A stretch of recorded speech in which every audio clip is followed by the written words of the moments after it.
So welcome back to the channel. So today we're going to be looking at the Equipcarker spray and foam bottle, the pre-wash and the snow foam.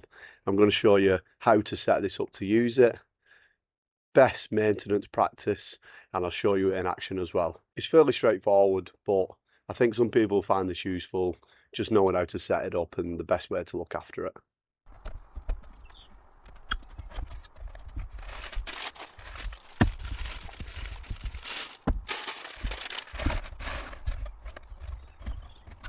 Okay, so we've got it out of the box.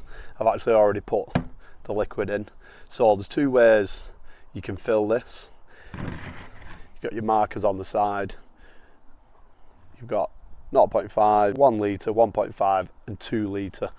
What I would recommend is just filling it up to the 1 litre mark, and then what will happen is it'll give you enough room then to pressurise the solution. If you fill it up to the 2 litres, when you pressurise it you won't get very long out of spraying without having to pump it back up. So put 1 litre of water in and then add your product in afterwards, so whether that's the snow foam or the pre-wash.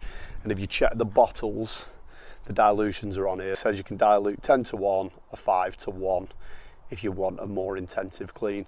So if you put in 1 litre of water in, then if you want 5:1, that would be 5 parts water to 1 part product.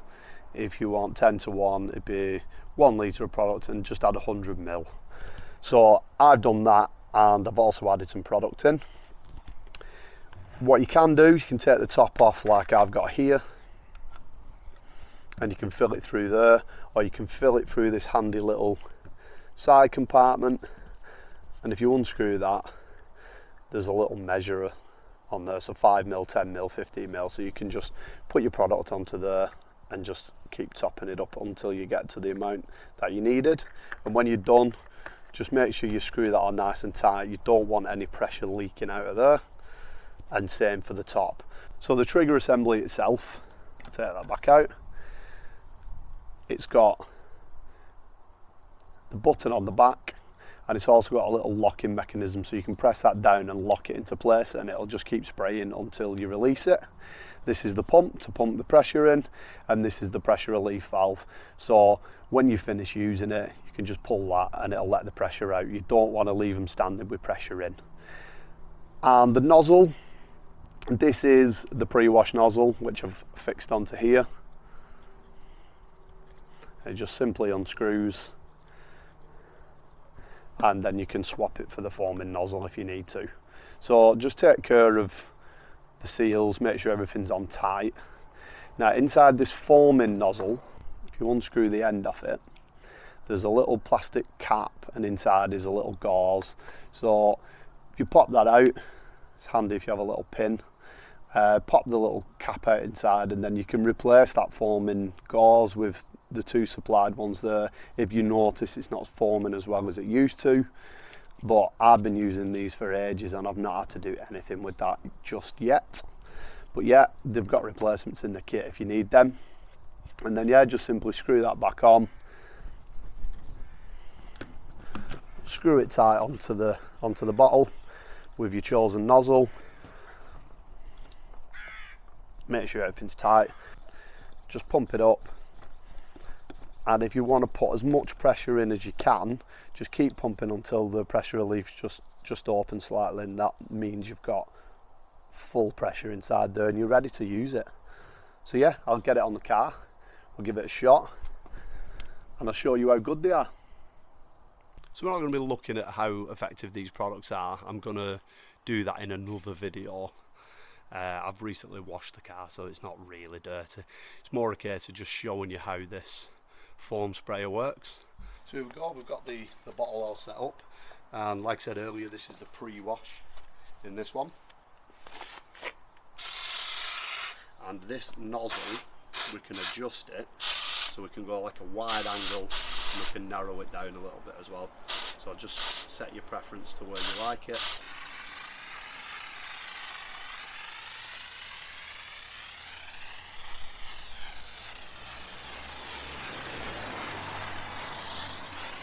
So there we have it, that's the pre-wash applied. So you can either get yourself another one of these spray bottles. They have a kit which has 2 of these in, the snow foam and the pre-wash. Personally, I think that's the way to do it. So you can have both set up, one with your pre-wash, one with your snow foam, and you can use these then in reality without a pressure washer. So I've applied the pre-wash, and I do have another one of these bottles, so I'll go and grab that, and that's got snow foam already pre-diluted in it. So again, using the snow foam, it's the exact same method. Litre of water, add your foam in, and then you're cracking. So I'll go and get the other one. There's a little bit of snow foam left in it from when I used it yesterday, and I'll show you that one in action. So this is the snow foam. It's a lovely blue colour, and it's just got the foaming nozzle on here. So if you wanted to do it the other way, you can just use up what's in that bottle, fill it up with fresh water, snow foam, and then just swap the nozzles over. It takes 2 or 3 seconds. So yeah, I'll show you how well this foam actually comes out.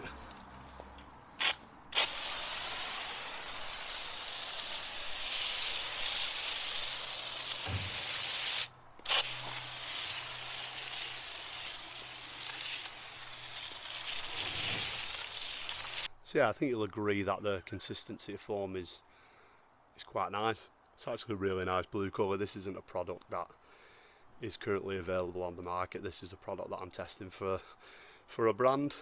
It's very vibrant, it looks excellent, and I'm getting really good results from it as well. So I'll keep an eye out on that, and I'll let you know when that's going to be available and who from. So yeah, the great thing about these bottles is you can just apply both your products, and you can just rinse it off with a garden hose, and then once you're done, you can then shampoo in your normal method, or you could have a third bottle and put your shampoo in and foam the shampoo on. The possibilities are really endless with them, but I'm finding for value for money they're absolutely fantastic. And again, I wouldn't feature something on the channel and tell you how much I rated it if I didn't believe that was the case. So yeah, I'll get it rinsed off now before it dries on. It's quite a warm day.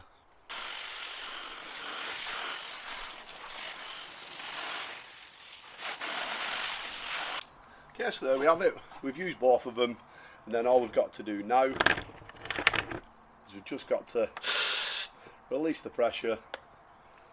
That one's already run out of pressure anyway. Release the pressure, and then we can store them. You can leave the chemicals in there. I wouldn't leave them in long term because it will degrade the seals potentially. So as I was saying earlier, maintenance is just keep an eye on the seals on the top of here when you screw it on, the seal on this when you screw it on, and the seals on the 2 nozzles as well. So yeah, don't leave your chemicals in too long. And if you've made it this far in the video, I will be posting a link for these in the description with a discount code to get yourself 15% off. So yeah, if you do get hold of some, let me know how you get on with them. Give me your feedback on them. But as I say, I'm really impressed with these. I've been using these. They actually had a V1 as well, so I've got a version 1 and these 2 version 2s. And I've been using the V1 and the V2 quite a lot in the last 3 months. I've probably used them 50 times, and I've had no failures, we've had no breakages, and we've had 0 issues. As you can see, this one was the prototype one, and the lettering's sort of peeled off because I left it outside and it dried up in the sun. They've made quick washes really quick and easy, and I'll continue using the process going forward as well. It just makes life so much easier. I'll post a video of a quick wash process using these a little bit further down the line. And yeah, thanks very much for watching. Don't forget to drop us a like, a subscribe, a comment, and I think there's a new thing called hype. Just gives a little bit of hype, and it should generate a little bit more views for me because views have been quite low, and just almost make it worthwhile doing what I'm doing. So yeah, thanks very much. I'll catch you next time.